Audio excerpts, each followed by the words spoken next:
Hey everyone, welcome back to our channel Guide Hub. In today's video, I'll show you how to change wallpaper for individual chats on WhatsApp. First, unlock your phone and launch the WhatsApp application.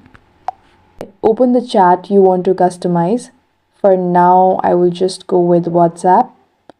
Now tap on the three vertical lines located at the top right corner of the screen and tap on chat theme. So here you can also customize your chat color and your wallpaper. For now, tap on wallpaper.